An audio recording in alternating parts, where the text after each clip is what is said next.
My colleague Ed and I will be talking about waste, sustainability, and risk today. So to give you a brief outline of what we'll be talking about is we're going to be talking about tracking waste in general, and then we're going to be talking about the importance of waste sustainability, so why we care, and then how to track this in using the ERA system. And then we're going to follow up by showing some examples of current initiatives that companies are taking for waste sustainability. And then we're going to follow up by talking about proper waste management strategies and along with the benefits of waste sustainability. So to begin, for tracking waste, we need to track it for regulatory reporting, which is currently being done using ERA's environmental waste module along with sustainability purposes. Currently in the ERA system, you can input a bunch of information.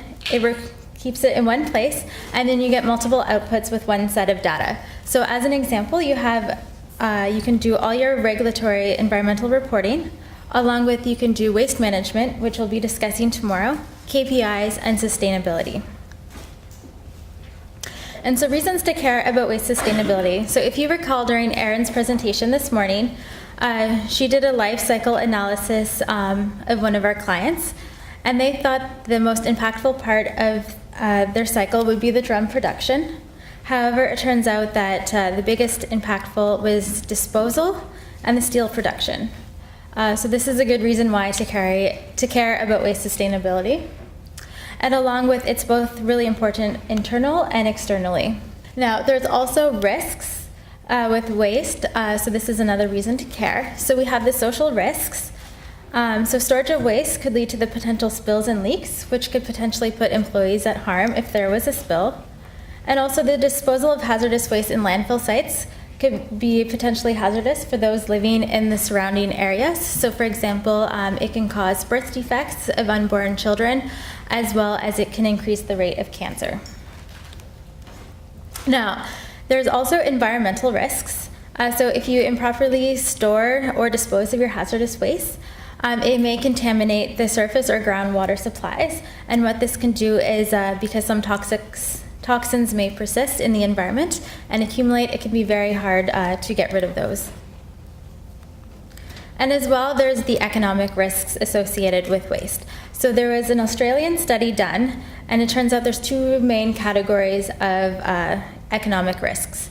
There's the direct market costs, which would be the fees for transportation, the treatment, and disposal of the waste, as long as there is the indirect and non-market costs. So for example, regulatory, and as well if there is any accidents related to a waste spill. So to be able to track your waste sustainability in ERA, we're going to use the GRI as a framework. And so for waste, there's three main sections. So there's the waste, the spills, and then the transportation of the waste. And so the first section I'm going to talk about is the waste part here. So for GRI purposes, it's important to track the quantity, the type, and the disposal. So here's an example of a form that you can fill out in the ERA system. And so it allows you to track, to separate the type of hazardous and non-hazardous waste, as well as the disposal methods. So as you can see here on the screen, there's many different types of disposal methods, and some of them are great for sustainability, which isn't just limited to the GRI framework. And so we are going to look at some of these some initiatives companies are doing using these disposal methods. And the first one we are going to look at is recycling initiatives. So currently there's a problem with a lot of tires in landfills.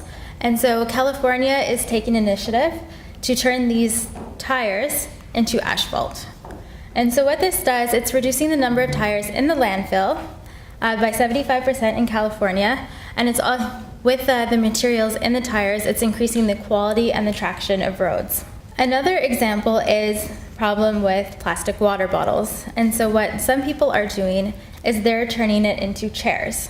And so what this does, it's reducing the amount of plastic to be recycled off-site, and it's a win-win situation for the seller and the buyer.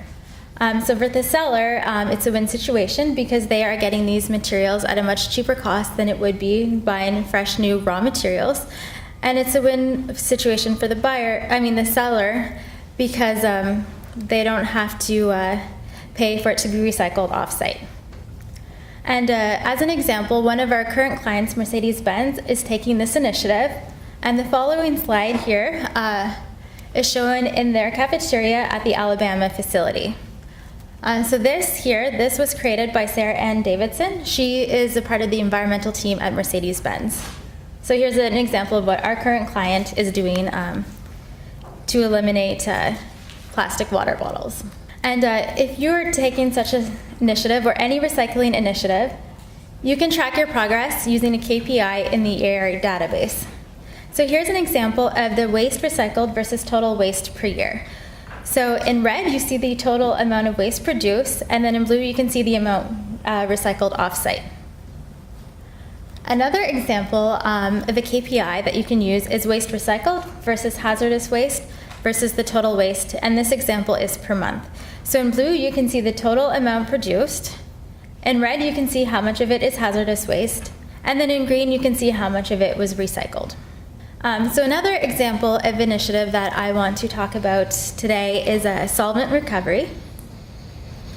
And so this is another initiative that some of our clients are doing on site. So how solvent recycling is done is it can be done on or off site, and usually is more than 90% solvent recovery. So first we have our solvent waste, which is mixed with our solvent and some paint residue. It goes into a distillation vessel where it separates the solvent from the paint residue, and then the paint residue is collected, or paint still bottoms, into distillation waste, and then that is sent for further treatment off-site. Then the solvent vapor then goes to a condenser, which is cooled, and in the end, you get your recovered, recycled solvent that you can then reuse. And so a couple of studies were done to see how much it would cost for solvent recovery. So the first one we're going to look at is how much it actually costs to recover your solvent. So this analysis was done using a 55-gallon batch. And with the parameter set, it was determined it takes about 6 to 8 hours using a 6.2 kilowatt heater, and it takes about 90 gallons per hour of water to cool. And then for the cost of utilities, it was estimated at 7 cents per kilowatt hour, and then the water was 0.3 cents per gallon. So what this equals to is $3.47 for the electricity, $2.16 for the water, giving a grand total of $5.63. And so what this means per gallon is it costs around 10 cents per gallon to recover your solvent on site. And so what we need to ask is, well, how much does this compare by just buying fresh solvent? Well, fresh solvent can cost about $8 per gallon. And then if you're treating it off-site, you also have to consider the additional treatment and disposal costs. Now, the second study that was done was to show you how much you can save if you treat your solvent on-site versus off-site. And so the assumptions that were made were it costs it's 10 drums per month. It costs about $8 per gallon of fresh solvent. It costs $100 to dispose of each drum. So with that being said, per year, if you did off-site treatment, it would cost $52,800 just for the fresh solvent. Then you have $12,000 to dispose of your waste, which costs $64,800 per year. Now, if you did on-site solvent recycling, with 80% recovery efficiency, so this is assuming a worst case low recovery, it would cost $10,560 for the fresh solvent, $2,400 for the disposal, for a total of $12,960 per year. And so now the difference between the two is $64,800 for off-site versus $12,960 for doing it on-site, is a total savings of $51,840. So as you can see, it's quite a significant savings. And again, you can track your progress using KPIs. So here's an example of off-site versus on-site treatment. So in red, you have the on-site, and blue is what it was sent for off-site. And this example here was shown per month. And again, if you have a target, you can also track your progress. So this is the percent recycled versus target. So if you have a certain percentage that you want to recycle on site, you can set your target and you can track your progress to see how close you are to reaching that goal. And likewise, if you have a percentage that you want to ship off-site, again, you can track your progress by setting a target and you can see how close you are to reaching your goal. So the last initiative that we want to talk about is zero to landfill. So the goal would be to send obviously nothing to landfill, and Ed is going to be talking about this initiative. So I'm going to pass it to Ed. So I'm just going to continue Jana's presentation by going through an initiative related to landfill. So a company did this study. They realized that in 2008 they sent over 140,000 tons of waste to landfill globally. So they set an initial goal that year to keep this amount at the same level until 2020, even though they expected an increase in their production. But it turned out that the company actually overachieved this goal. In 2010, the company announced that 40 sites in the UK were able to send zero waste to landfill. And by 2014, this number increased globally to over 240 sites. And then in 2016, the company proudly announced over 600 sites were able to send zero waste to landfill. So the question is how this goal was achieved. Based on the company's publication, the first step that they took was replacing several waste contractors with just one national waste partner. If you think about it, this not only helps dealing with waste better, managing it better, you just have to deal with just one company, it also helps you save on costs. Imagine you're dealing with 5 different companies with 5 smaller projects, or if you're dealing with just like one larger contract, you can get a better deal when it comes to treating your waste. The other initiative that it took to achieve this goal was deploying recycling strategies to recycle and reuse whatever that they could, and then anything that they couldn't do, they couldn't recycle, was used to generate energy. This was successful in developed countries, but in developing countries where recycling facilities are not as available, they deployed local solutions. For example, in the Philippines, what they did, they used the wastewater treatment sludge to prepare decorative building blocks.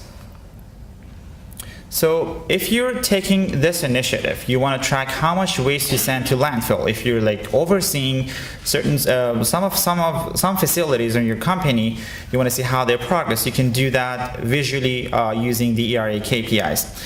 This is similar to what Jenna showed before. This shows the amount of waste that was sent to landfill from 3 different facilities over 3 years. What is interesting about this graph is this not only shows the amount, but it's also normalized based on the operating hours of each facility. So imagine you're overseeing 2 facilities. One is pretty small, like 50 employees. The other one's like much bigger, 5,000 employees. And then the first one generates 1,000 pounds of waste, and then the other one generates like 8,000 pounds. So if you don't take the size and operating hours of the facilities into account, then you're just going to go yell at the bigger ones, say, what are you doing? But this allows you to have like a better comparison. This part is what Rafael and I picked a fight on, and apparently none of us won. So we both are going to talk about spills. The second portion of reporting waste for sustainability is about spills. The GRI standard in this particular example requires facilities to disclose the number and the quantity of the spills, as well as the materials that were spilled and any significant impacts that they could have. So as you can see in this form, you can track all this information into the ERA system and use that to report for GRI section 306-3. And then lastly, the transportation of hazardous waste. GRI requires reporting the quantity of waste that is transported by each transporter, the location where it's transported to, as well as any assumptions that we use in reporting and calculations. In the ERA system, you can track any information about the transportation of the haz waste, including the transportation companies, the EPA record ID, and the quantity that is shipped off by each transporter. And the GRI reporting requires a transportation breakdown So you can also do that in the ERA system. So as you can see in this example, you can track the amount of waste that is transported and then have the breakdown of how much of it was imported, exported, treated, and the percentage of the waste that was shipped offsite internationally. This information can be pulled to report for GRI section 306-4, and not to mention that anything that we covered so far can be used for environmental purposes as well. So you'll be using one set of data for different purposes. So now that we've gone through sustainability and initiatives that companies have taken to move towards sustainability, we're going to talk about a few of the best practices for better waste management, which can help companies be more sustainable. So waste minimization is something that you all have heard about a lot, but how you can do it. The first suggestion, that if you actually look it up, EPA actually suggests that, is to avoid mixing different types of waste. But why? Treatment of complex waste material is more expensive. A common example of it, like a lot of companies actually do, is mixing used oil and mineral spirits or solvents. They have like pretty similar physical properties sometimes, so a lot of companies just like mix them. But you need to keep that in mind. Each of these waste streams or waste types can be treated or even recovered and reused, but once you mix them, you create like a complex mixture, which is not only more expensive to treat, not only more complicated, but you may not even be able to reuse and recover. The other thing to keep in mind is that you need to make sure that once you mix your hazardous and non-hazardous waste, the combined mixture is considered hazardous. So you'll be generating more hazardous waste once you mix them, and then guess what? You'll be paying more to treat them. If you choose to mix hazardous and non-hazardous waste, because in a lot of cases this is not even prohibited in the United States, you might need to take that into account, that you might fall into a different waste generator category. If you generate more hazardous waste, you might switch from a small quantity generator to a large quantity generator, or you might even go beyond that. You might need a permit. So that actually adds to your regulatory responsibilities. The other strategies that could be employed in order to minimize the amount of waste that is generated include substituting hazardous materials with non-hazardous materials. A great example of it is replacing your solvent-based paint with water-based paint. So what's going to happen is the paint waste that is generated is going to be non-hazardous. Process modifications is another strategy that could be used. We have an example for this one, which is replacing the solvent that is used to strip the paint from metal parts by a plastic blast media. Proper material and waste storage is another strategy that could be used. If the waste is not stored properly, you have a higher chance of having spills and leaks. So keep that in mind, that any material that is used to clean up the spills, especially the spills of hazardous material, is going to be considered as hazardous. So you'll be generating more hazardous waste if you have more spills. And just as we talked about it during this presentation, recovering and reusing materials can help with waste minimization. A very common example of it is in any metal manufacturing company. Reusing or selling your scrap metal is a perfect way of doing so. Okay, now we're going to talk about the advantages of sustainable waste handling. We're going to start with the environmental benefits. So this reduces the pollution and energy use. If you think about the process of transportation, treatment, and disposal of hazardous waste, as well as the manufacturing and transportation of raw materials that you use, they have like a huge and significant impact on pollutions and energy use. So if you actually generate less hazardous waste, you reuse and recycle your material, you'll be reducing the pollution and energy use. If you recycle or reuse your waste material, you'll need less raw materials. So that reduces the need of raw material to be purchased. So that's, again, more environmental friendly. And not to mention that you'll be generating less hazardous waste that needs to be treated if you choose to reuse and recycle, which is great. In terms of economic benefits, as I mentioned, if you reuse your waste, you'll need less raw materials, so your purchasing costs would go down. The cost of waste shipment and treatment can also go down, especially if you recycle and reuse your material on site. You'll be also generating less hazardous waste, so that will put you to deal with less stringent RCRA requirements, and not to mention any green movement, any green activity that is done by your company leaves a great public image. So to conclude, we talked about the importance of waste for environmental and sustainability purposes. The life cycle analysis that Aaron started and we all kind of copied and used is a great example of it. It shows how waste is important for internal and external stakeholders, and how it can have impacts on your economic, environmental and health, as well as social risks. Waste, we went through a couple of examples of initiatives that companies took in order to move towards sustainability, and as we saw, it also helped them save money. And if you choose to move towards sustainability, you can track all the information that you need in the ERA system.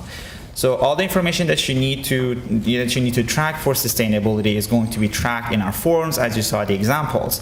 And based on those information, you can generate KPIs to track your progress, or you can generate reports out of those information to either track your progress or report it internally or externally to any interested agency.